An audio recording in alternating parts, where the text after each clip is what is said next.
So I came across some baffling behavior, and it's baffling to me. I'm not gonna criticize it, but I'm just gonna talk about how I feel about it and what I think, because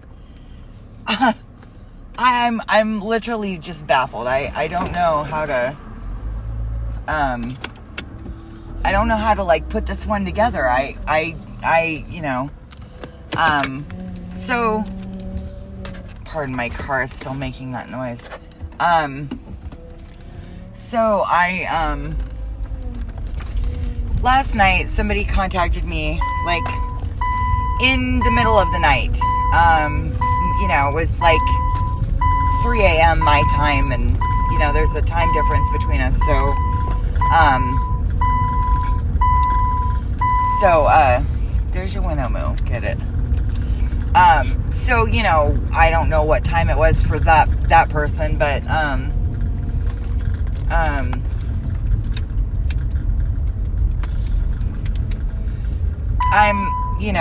get woken up multiple times in the middle of the night, and, I always take it as a cue from the Father to, engage in, that was maybe not such a good idea, I can't see now, to engage in spiritual warfare. So, I have a very different perspective. Why? It's not that I didn't start that way. When he first, I've always woken up in the middle of the night, probably like 2-3 times, and that's been normal for me my whole life. But I should say, when the Lord made it clear to me that the reason he was waking me up in the middle of the night was to engage in spiritual warfare,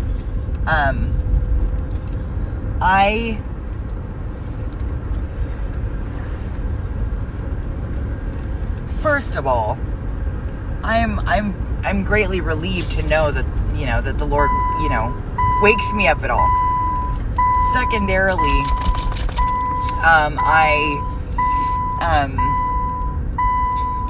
I'm very grateful that the Lord speaks to me clearly, that I can discern his intentions, that I hear his words, that he takes the time and the care to talk to me.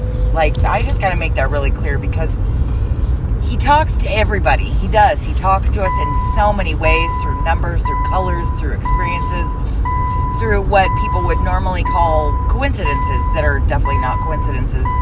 But, like, there's so many ways that he speaks to us. I mean, it's everywhere. It's everything. You cannot escape it for even one moment of your day. But most people don't recognize it for what it is.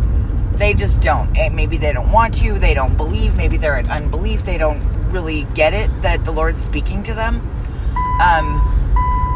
And over time, when you cultivate your relationship with him, you will begin to hear his voice. Like, as clear as I can hear anybody else's voice, as clear as I can hear my freaking seatbelt chime, all these things, like, it's so evident that that's what's going on. And if you ask him to show you, he will. He's more than happy to do that. It's just that people operate in unbelief when he shows them. And so the Lord says, well, I'm not really sure I want to, anyway, he'll show you. It's just, you have to believe it when he shows it to you. I mean, people tell us, these, brilliant minds in our world, tell us that we're living in a simulation, and that, everything we see around us is a construct, and all this stuff we see, movies like The Matrix. I mean, there's so many clues around us, everywhere around us all the time. And people still don't want to believe it, especially the people that really baffle me with this. I find that people who are not religious at all are actually more open-minded more of the time than people who say that they are followers of Jesus Christ. It's just the weirdest thing to me. I just shake my head. It just baffles me. I don't really know what to say. I mean, the information is in our science. It's in our spirituality. It's in our religion, believe it or not. All of this is in the Bible. Everything I'm saying, all of this information is there. I mean, the Bible talks about a matrix. The matrix that the Bible talks about is being born through the womb, through a woman. That's, because despite what a lot of people think these days, babies have never come from men. Ever, never, ever, never, ever, ever, ever, and they never will. It's not at least not in any kind of natural form. It's not a natural biological process of any kind. It never will be. So when people, when they insist that God is not talking, and it baffles me. So anyway, this person texts me in the middle of the night, and they tell me about something that's fairly intimate information about their life, and I tell them what it is. I tell them that's a demon. You're dealing with a demon. It's no big deal. Don't give in. Just pray about it. Pray about it. And here's a deliverance video. No big deal. Did you fart, girlfriend? Woo! Is that you, honey? Oh, you're cold. My noodle is cold. Sorry. Ew, girlfriend. And I tell them flat out, that's what this is. It's no big deal. You didn't do anything wrong. It happens. Christians, despite what most preachers and churches will tell you, Christians can and do have demons. All kinds of demons. Like, you'd be shocked at how many attachments you probably have. Just in an everyday, setting. I mean, just walking your dog. You probably got, several dozen. I know that's not what people want to hear. Because they don't want to hear that, I'm not saying you're, full-on possessed. Because that takes quite a bit of, you've got to really give in to them. Again and again and again, multiple times, in order to really come up with a possession. I mean, you really have to be deep in your sin. But sin can be sin is simply just missing the mark. So it's really difficult to say, the difference in between possession and an attachment is that an attachment, it depends in the varying degrees and severity of the behavior surrounding the situation. It's, but also people don't know they have a demon until a specific situation. This happened to me. I didn't know that I had specific demons until a situation presented itself. And then I'm like, oh, that's what that is, because I had no idea that that's what was going on in my life, in my mind, in my heart. I didn't know, right? So, I mean, a lot of people, they're operating out of ignorance.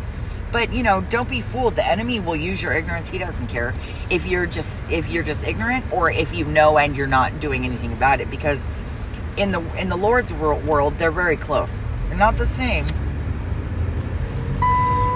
But as far as spiritual, in spiritual legal terms, the difference between willful ignorance, knowing and not doing something about it, is very close to just not knowing. Because the devil doesn't care. He doesn't care. He doesn't care if you know and you're not doing anything about it, or if you don't know and you're not doing anything about it. Because it's so similar in God's universal laws. Because look, especially in this day and age, we do not have any excuse for willful ignorance. For ignorance. Because we should know. Everybody has a phone at their fingertips. Every single one of us. I mean, even the pygmies in Australia, wherever pygmies are, honestly, they have phones. African tribes. I'm not saying that they all have phones, but we all have access to phones, is what I'm saying. Excuse me. And when you don't take advantage of the information at your fingertips, that's almost as bad as being willfully ignorant. So this person tells me this intimate thing, and I'm like, yeah, that's a demon, you know, no big deal. Here's a deliverance video. You'll be fine, you know, just watch it. And, you know, you're fine. Like, it's no big deal. You didn't do anything wrong. I find in my day-to-day, like, Belle, it's okay. In my day-to-day, you know, just going through the world, things attach to you, or they try to. And it can be kind of, like, disheartening over time because there are so many demons. I mean, they're everywhere, on everyone. And it's difficult to continuously remain free of them because there are literally so many. It's just, there's so many. And they're on everyone. So it's very hard to get away from. I mean, literally everyone. Every time you drive down the freeway, every time, stop, Belle. Don't start the day like that. Don't start the day like that, boo-boo. It becomes like, it's almost kind of overwhelming because they're just everywhere. I mean, everywhere, on everyone. I mean, most people who are not trying to be aware of it, they're just infested with demons. It's horrible. In fact, it's like walking down the street and everybody has really bad BO. It's like you can't breathe. That's what it feels like to me. And I know that people don't want to hear that. I know that people don't want to know that they have demons. They don't want to know that, you know, but like, would you rather not know? I mean, I don't know. I would rather be offered the information, you know, and make up my own mind from there. But like, when you see these things that work in your life,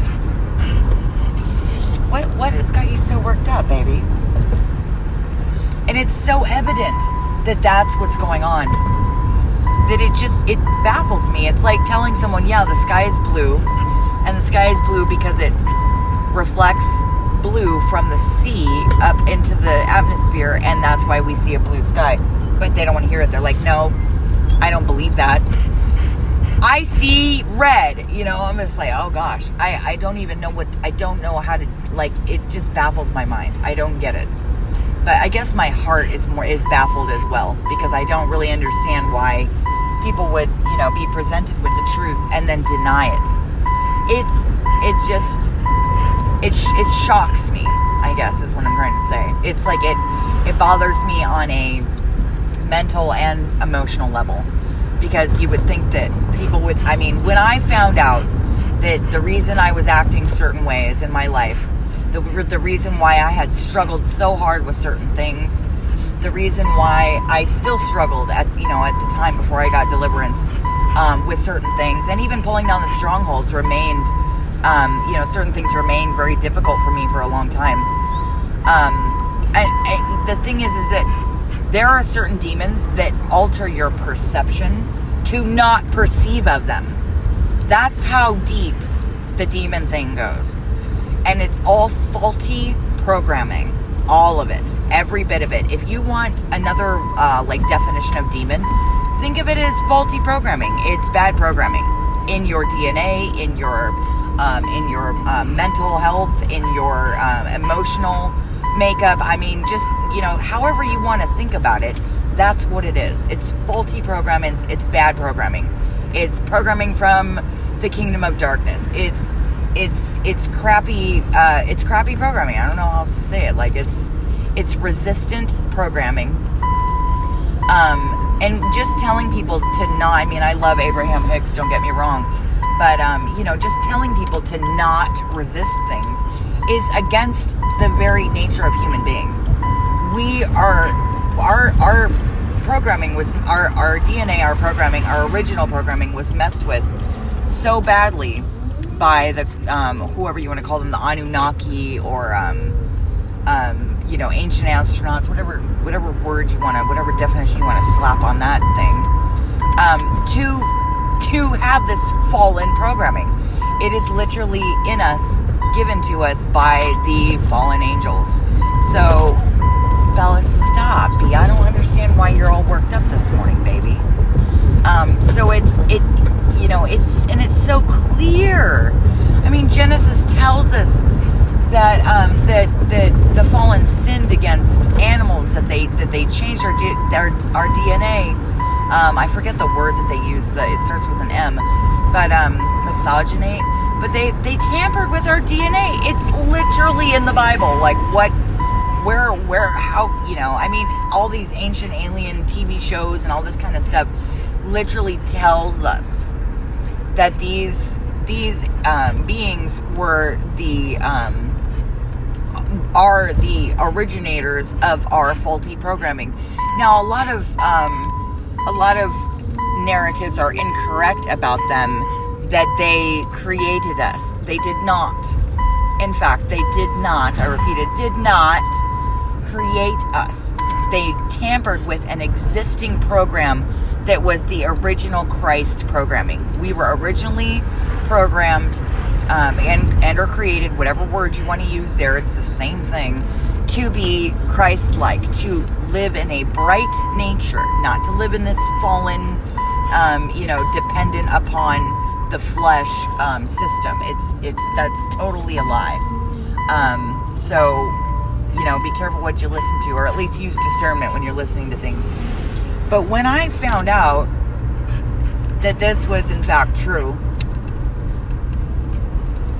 and I applied it to my own life in every direction, and I've experimented with it, and it is true. Inside and out. This is what human beings are dealing with. It's like, a freaking seatbelt chime that's stuck on. It doesn't work the way it's supposed to. It is faulty programming. It is either a program that's faulty, or it's hardware that's faulty, because our very flesh, like in the Bible, Peter says, I believe it's Peter, says, I don't do the good that I want to do, and I do the bad that I don't want to do. And what he's saying there is, you cannot even rely on your own flesh. Your own flesh will betray you, period. It always does. So to rely only on Jesus Christ, to trust only Jesus Christ, like that's what it's saying. And I remember a huge, enormous amount of relief I felt when this became evident to me. I was shockingly relieved. I mean, the amount of relief that washed over me from head to toe still to this day remains incredible, because what that means is that, I had struggled with this and that and the other thing, and it was not my fault. It wasn't something that I had done necessarily to make that happen, or any of that. It wasn't any of that. It was pure and simple the faulty programming that I had been presented with, that had always been difficult for me to overcome. And what a tremendous relief that is to find that out, because that means that you can reprogram yourself. That's what that means. You can reprogram it. You can deal with it. You can have a better life. You don't have to rely on this faulty programming that doesn't do you any good. So, what a huge relief it was for me. I just remember that, and to this day, I just remain incredibly relieved by the truth of it. I mean, it's just it's a mind-blowing amount of relief. So, throughout this whole process of the Lord, offering me deliverance, self-deliverance, all of it, I've never spoken with a deliverance minister. I've never gone to anyone for deliverance. It's simply a matter of doing it myself, and the Lord does that for me. He shows me what I need to know, and through that, Belle, stop, B. Please, I don't know why you're so worked up this morning. He shows me how to... Belle, stop, baby. Oh, you're so pretty. He shows me how to be free of it. Stop, Belle, please, honey. Got tears in your eyes. Give me that pretty face. Come here. And so oh, you're so pretty. And so, this situation... Stop. This situation is what it means is that you can overcome it. It's overcomable. You don't have to be subject to the same crappy programming that you were last year, that, you know, that keeps you from being a whole and or holy person. And the amount of relief that I feel about this is it's incredible. So hold on, I gotta look outside.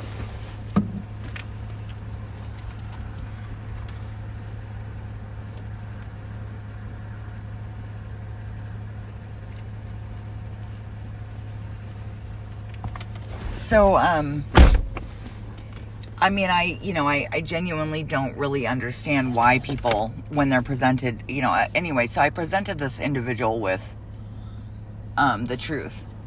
And instead of dealing with it, this person told me point blank, I'm just going to go ahead and give in to how I feel, and, whatever, it'll be fine. And I'm like, no, it won't be. I don't understand. Stop, Belle, please.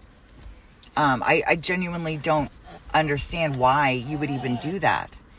And I didn't get an answer from them. I don't know what their justification for it is. I no idea. But I think a lot of people think that it's normal, it's natural, that they have certain behaviors that they've had since they were a child, and so it must just be normal. It must just be normal to envy other people. It must just be normal to want to masturbate. It must just be normal, it must just be normal to be vain, and to be selfish, and all these various other things that go on with human beings. And stop, Bella, stop. It must just be, it's just human nature. It's just me. I'm just kind of a selfish person. It's just, it's not you. It's not normal. It's not natural. It's not the original programming that you were given. It's not our human programming at all. And I don't care what any minister has told you. I don't care, it's not that I don't care what they've told you. What I care about is that they've done you a disservice by not giving you the truth. They've done you a disservice by not telling you how deep all this goes. They've done you a disservice by not studying the word properly and asking for discernment when the Lord offers his wisdom and his understanding to us all freely. It just baffles my mind, my heart, and even my flesh just says, what? Why would you not want to be free? This, and it continues to baffle me. And there are things that I struggle more with than others. It's not people think that they receive deliverance and that, that's it. It's done. The work's done. No, it's not. It's not even close to being done. It takes time to pull down the strongholds. And you must be diligent, you must be vigilant, and you must be persistent. It doesn't just go away overnight. You will experience deliverance almost instantly. It's almost instant. It's within minutes. You can feel lighter, you can feel better. And it's, but the strongholds take time to pull down. And I understand the difficulty of that. And yet still I'm still just baffled that people don't actually want that. That's not what they want. They want to just give in to their natural inclination, or what they think are natural inclinations. They want to be weak.